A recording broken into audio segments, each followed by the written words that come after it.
Zainab thought she knew the truth about God and the afterlife until a freak accident changed everything. Watch as she shares her incredible near-death experience that shattered everything she believed about religion and eternity. My name is Zainab Faruqi, and I'm 47 years old. I live in a modest two-story house in Lansing, Michigan, where I've spent most of my adult life. Before everything changed, I was just your typical middle-aged mom, working as a pharmacy technician at the local CVS and raising my two teenagers alongside my husband Kareem. Growing up in a devout Muslim family, my faith was everything to me. I prayed 5 times a day without fail, fasted during Ramadan, and tried my best to follow all the teachings I'd learned since childhood. My parents had immigrated from Pakistan before I was born, and they made sure we kept our religious traditions alive in America. That winter morning started like any other. I was getting ready for my early shift, rushing around the kitchen making breakfast for the kids before school.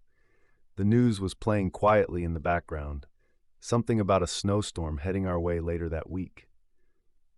I remember thinking I needed to stock up on groceries after work. What I didn't know was that our carbon monoxide detector had been malfunctioning for weeks. The batteries were dead, and somehow both Kareem and I had forgotten to replace them during our usual house maintenance routine. It turns out our aging furnace had developed a crack in the heat exchanger, slowly leaking the odorless, colorless gas into our home. I started feeling a bit dizzy while packing lunches, but I brushed it off as just being tired. My daughter Amira complained of a headache and wanted to stay home from school. My son Zain was already upstairs in the shower.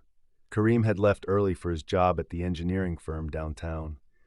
The dizziness got worse as I was loading the dishwasher.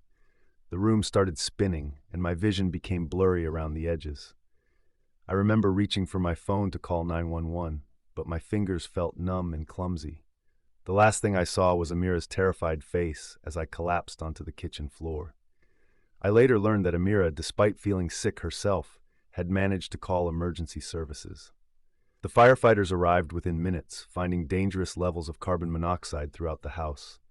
They got us all out just in time, me unconscious, Amira barely able to walk, and Zain, who had passed out in the shower. The paramedics told me later that my heart had stopped in the ambulance. For 4 minutes and 37 seconds, I was clinically dead. But what happened during those minutes felt like an eternity, and it completely transformed everything I thought I knew about life, death, and what comes after. Looking back now, I can see how my whole life had been leading up to that moment. All those years of devoted prayers, all the religious teachings I'd accepted without question, all my certainty about what happened after death, none of it had prepared me for what I was about to experience. The doctor said I was incredibly lucky. If Amira hadn't made that call when she did, if the first responders had arrived even a few minutes later, or if the carbon monoxide levels had been just slightly higher, none of us would have survived. But I know now that luck had nothing to do with it. What happened next was meant to be a divine appointment that would reveal truths I never expected to discover.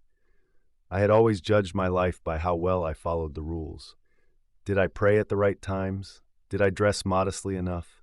Was I a good example to my children of what a faithful Muslim woman should be? These questions consumed my daily thoughts, shaping every decision I made. My relationship with Kareem was built on this shared understanding. We met at the Islamic Center of Greater Lansing during a community event. His family, like mine, emphasized the importance of marrying within the faith. We raised our children with the same values, sending them to weekend Islamic school and making sure they understood the importance of our beliefs. Working at CVS sometimes tested my faith. I'd have to handle prescriptions that went against Islamic teachings or serve customers whose lifestyles contradicted everything I believed. But I always reminded myself that it wasn't my place to judge. Only Allah could do that. The morning of my near-death experience, I remember feeling particularly blessed.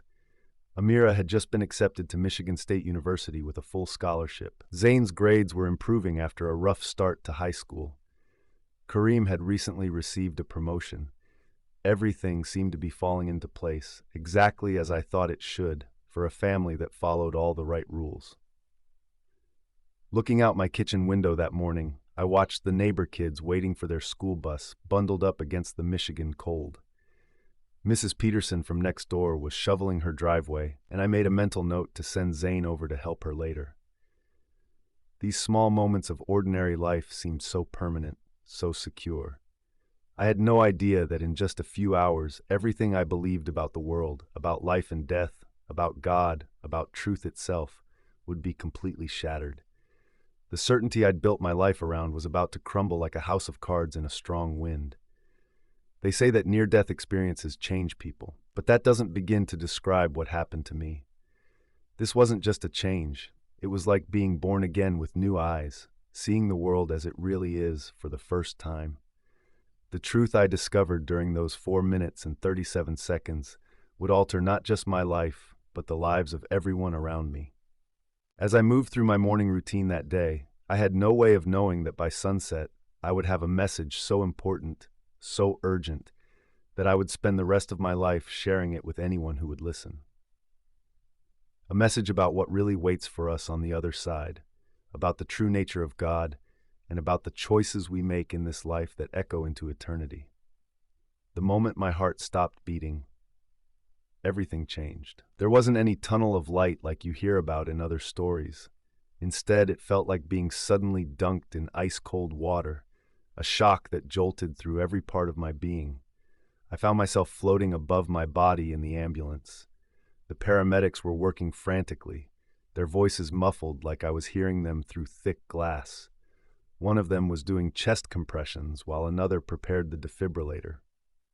I could see myself lying there, pale and lifeless, still wearing my blue CVS uniform shirt and the silver necklace Kareem had given me for our anniversary. But the strange thing was, I didn't feel scared. It was like watching a movie about someone else.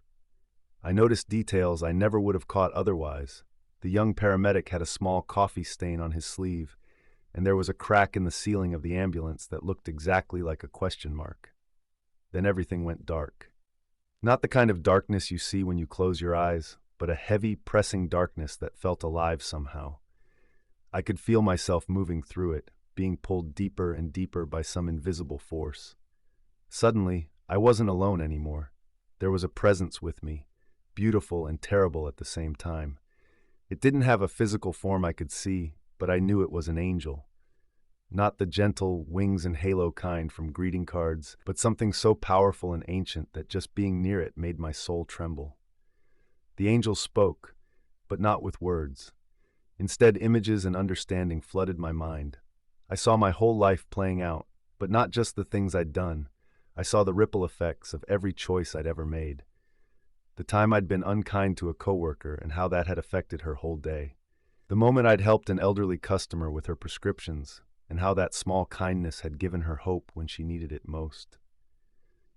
But what shocked me most was seeing how my dedication to Islam had influenced others. I saw people I'd encouraged to follow stricter religious practices, thinking I was helping them. The angel showed me how this had actually led them further from the truth, not closer to it. I wanted to protest, to defend my beliefs, but in the presence of this divine being, all my arguments felt hollow. The angel showed me more, scenes from history I'd never learned about, truths about Muhammad that had been hidden or changed over time.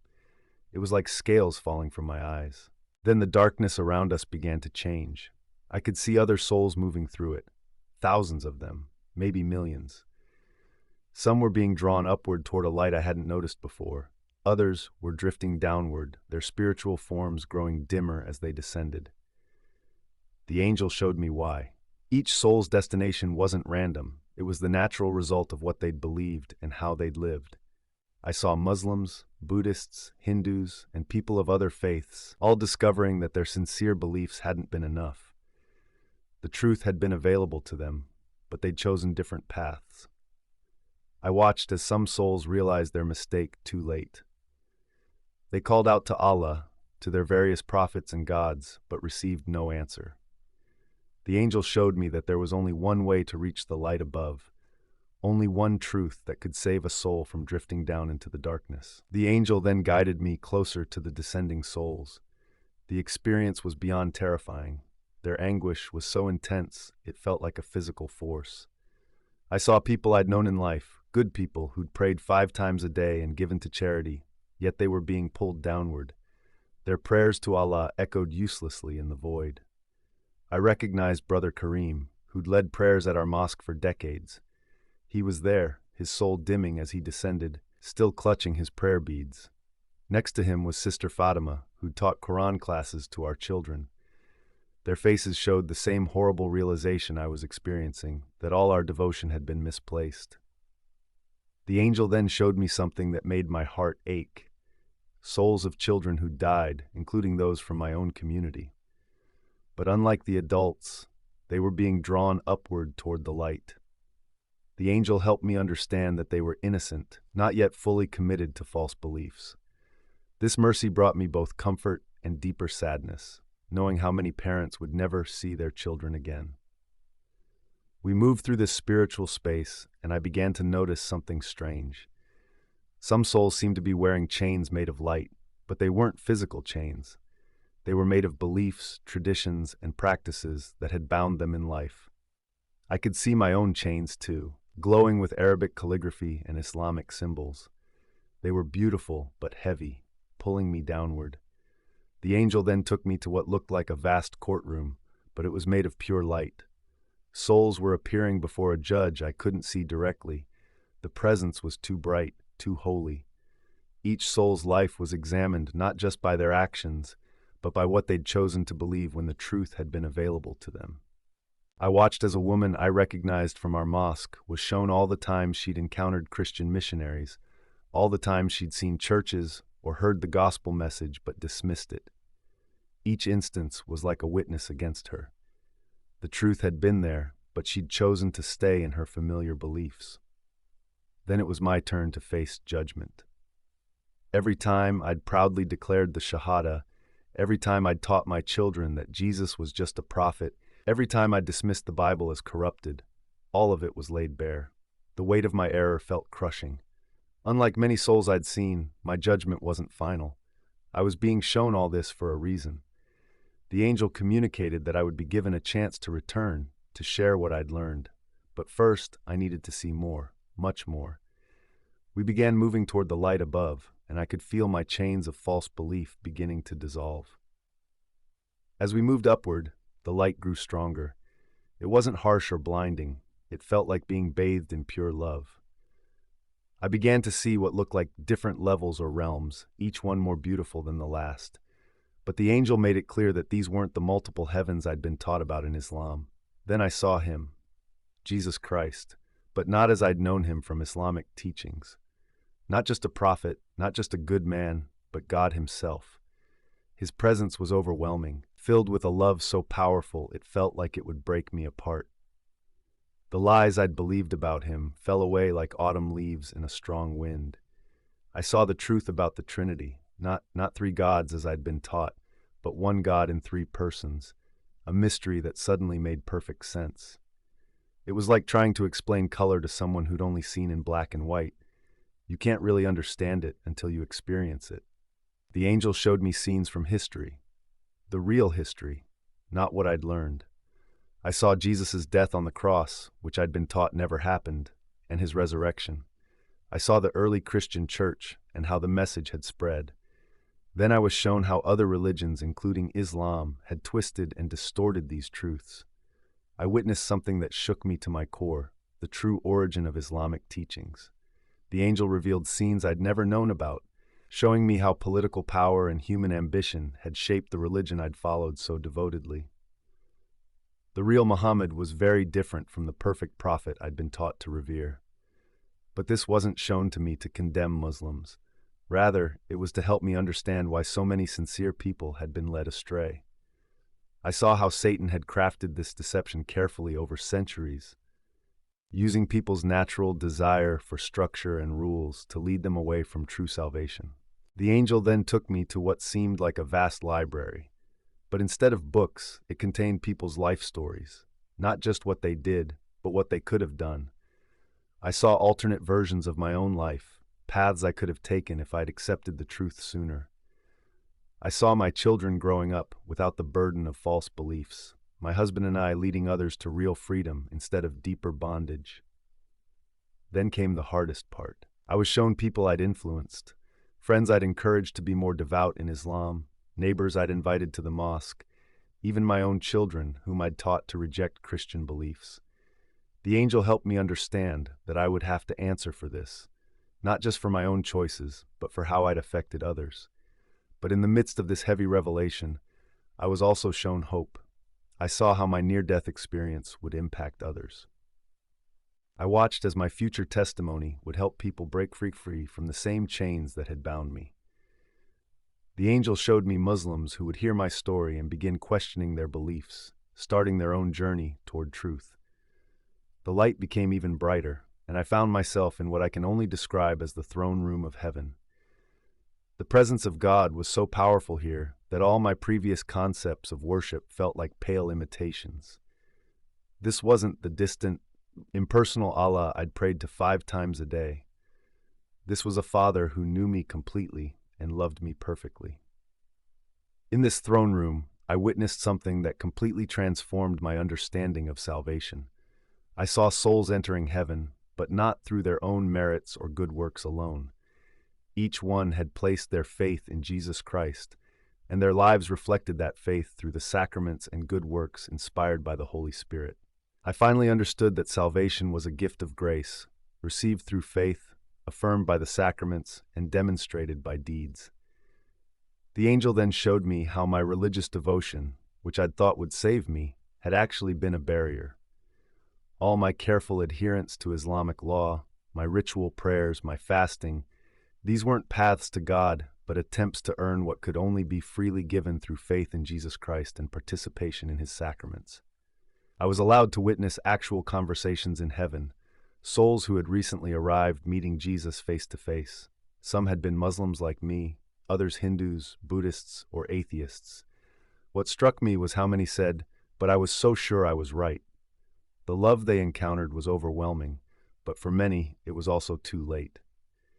The angel then took me to see something I'd never expected, the saints from Christian history.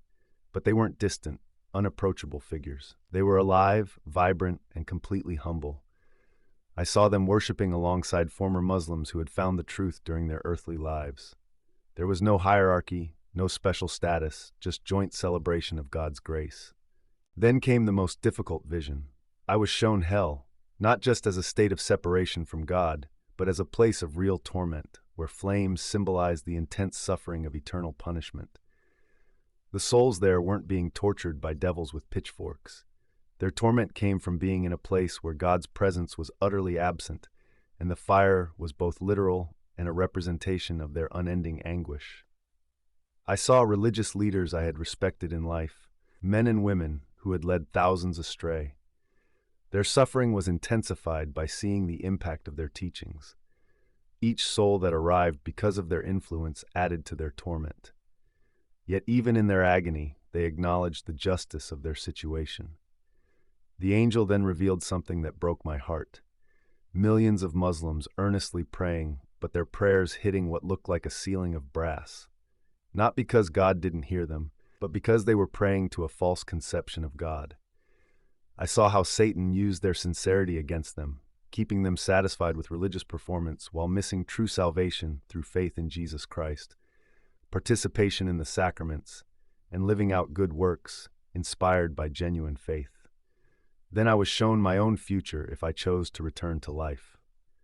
I saw myself facing rejection from my Muslim community, struggles within my own family, accusations of betrayal and mental illness. But I also saw the lives that would be transformed through my testimony. The angel made it clear. This path would be difficult but eternally significant. What happened next is hard to put into words. I was given a choice. I could stay in heaven or return to share what I'd learned.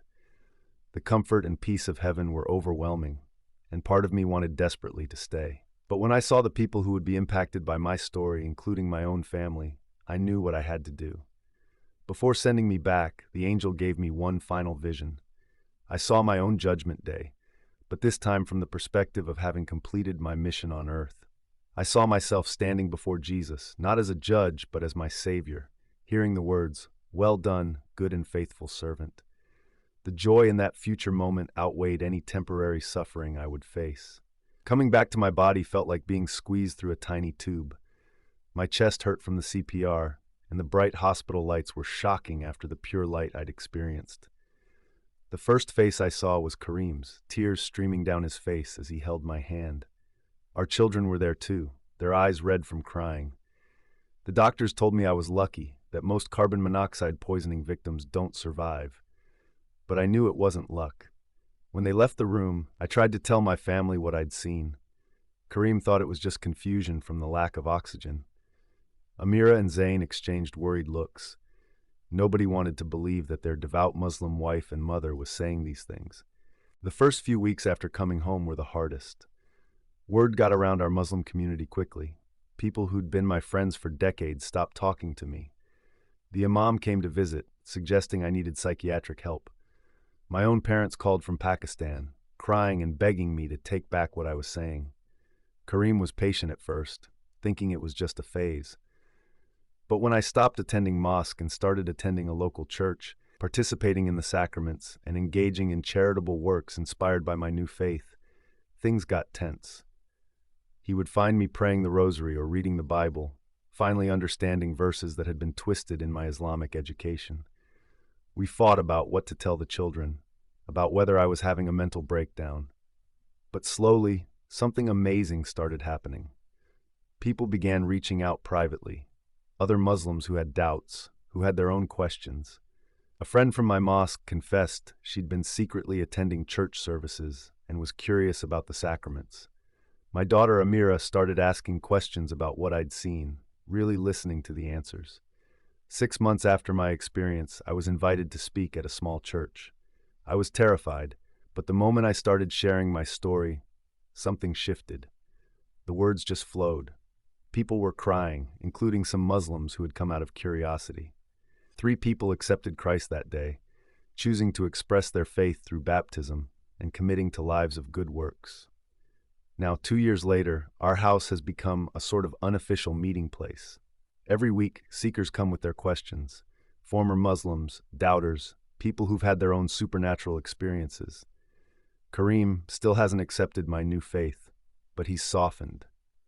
Last week, I caught him reading the Gospel of John when he thought I was asleep. The death threats have mostly stopped, though I still get nasty messages on social media. But it doesn't matter. Once you've seen what I've seen, once you know the truth about eternity, nothing in this temporary life seems very scary anymore. My biggest joy came 3 months ago when Amira told me she'd been secretly praying to Jesus. She'd had her own encounter with God's love while reading the Bible I'd given her. She expressed a desire to participate in the sacraments and live out her faith through acts of charity. Zayn is still wrestling with it all, but he's asking good questions. Every night I thank God for giving me a second chance, for letting me come back to help others find the truth. I know my story sounds crazy. 2 years ago I would have been the first to dismiss it, but I can't deny what I saw, what I experienced, and I can't stay silent. Too many souls are at stake. Too many sincere people are on the wrong path, just like I was. If even one person finds the truth through my testimony, everything I've lost will be worth it. If this video touched your heart, please hit that like button and subscribe to our channel. Don't forget to ring that notification bell so you never miss another powerful testimony of God's love. Share this with someone who needs to hear it. You never know whose life might be changed forever.